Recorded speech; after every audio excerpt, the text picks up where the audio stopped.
అండి అందరికీ నమస్కారం. నేను మీ doctor Jamuna Sirisha Goud, BAMS and MS Ayurveda. ఈరోజు మనం వారికోజ్ వీన్స్ గురించి కొన్ని విషయాలు తెలుసుకుందాం. వారికోజ్ వీన్స్ అనేటివి నీలం రంగులో ఉంటాయి అండ్ ఉబ్బినట్టుగా ఉండి అండ్ వంకరగా కూడా ఉంటాయి. ఎక్కువగా లెగ్స్లో అంటే కాళ్ళల్లో అండ్ పాదాల పై భాగంలో కనిపిస్తూ ఉంటాయి.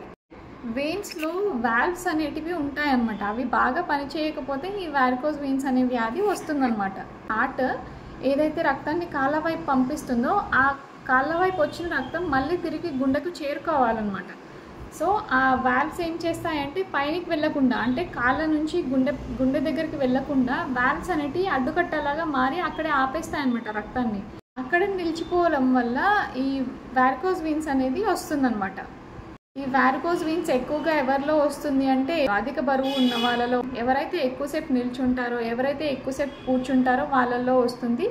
అండ్ ప్రెగ్నెన్సీ ఉమెన్లో కూడా వస్తుంది, ఎందుకంటే బేబీ వెయిట్ వల్ల కూడా వాళ్ళకి వారికోజ్ వీన్స్ వచ్చే ఛాన్సెస్ ఉంటాయి. ఈ వారికోజ్ వీన్స్ యొక్క లక్షణాలు ఎలా ఉంటాయి అంటే కాళ్ళు బరువుగా అనిపించడం, నిలబడినప్పుడు నొప్పి కానీ మంట కానీ అనిపించడం, ఎక్కువగా రాత్రుల్లో కాళ్ళు మొత్తం కొరికినట్లుగా అనిపించడం.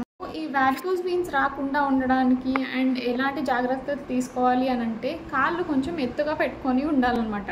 కాళ్ళ కింద దిండు పెట్టుకుంటారు చాలామంది, ఎత్తుగా ఉండాలి కాళ్ళు అన్నట్టుగా. కానీ దిండు పెట్టుకోవడం వల్ల ఏం లాభం ఉండదండి, ఎందుకంటే నిద్రలో దిండును తన్నేస్తారు, ఆ దిండు ఎక్కడో పడిపోతుంది. మీరు కాళ్ళు యథావిధిగా స్ట్రైట్గానే ఉంటాయి తప్ప ఎలివేషన్లో అంటే నిల్చోబెట్టి మాత్రం పెట్టుకోలేరు.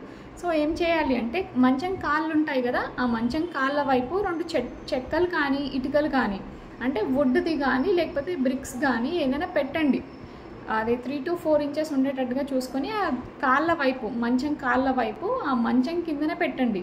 ఎప్పుడు కాలు ఎలివేషన్లోనే ఉంటుంది అండ్ కాలు ఎక్కువసేపు ఎత్తుగానే ఉండడం వల్ల ఆ రక్త ప్రసరణ అనేది బాగా జరుగుతుందన్నమాట. ఎక్కువసేపు నిల్చున్న వాళ్ళు, ఎక్కువసేపు కూర్చునే వాళ్ళు ఏం చేయాలంటే కొంచెం అప్పుడప్పుడు కాలు కదిలించడం కానీ కాళ్ళు వంచి పెట్టుకోవడం కానీ అట్లా చేస్తూ ఉంటే కొంచెం రక్త ప్రసరణ జరుగుతుంది. ఇంకా చాలామంది డిలే చేయడం వల్ల ఏమవుతుంది అంటే అవి ఎక్కువ స్వెల్ అయిపోతాయి. అది చాలా ఉబ్బిపోయి ఏమవుతుందంటే స్కిన్ ఎలాస్టిసిటీ కూడా కోల్పోతుంది.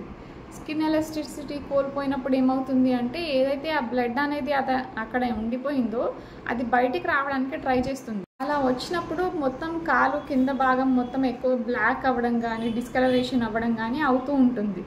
అలా అయినప్పుడు అక్కడ స్కిన్ మొత్తం బలహీనంగా ఉంటుంది. సో అక్కడ ఎక్కువ బ్లడ్ సప్లై లేకపోవడం వల్ల మనం ఒక చిన్న స్క్రాచ్ ఇవ్వడం అంటే చిన్నపాటి గోకినా కానీ ఎట్లా చేసినా కానీ అక్కడ పుండు అనేది ఏర్పడి అది తొందరగా మానదు, ఎందుకంటే అక్కడ బ్లడ్ సప్లై తక్కువగా ఉంటుంది. ఇలాంటప్పుడు అల్సర్ కానీ ఇన్ఫెక్షన్ కానీ వచ్చే ఛాన్సెస్ అధికంగా ఉంటాయి. సో పుండు అనేది తొందరగా మానదు. వారికోజ్ వీన్స్ని కొంచెం అదుపులో పెట్టడానికి కొన్ని ఆసనాలు ఉన్నాయండి, అవి ఏంటో ఒకసారి చూడండి.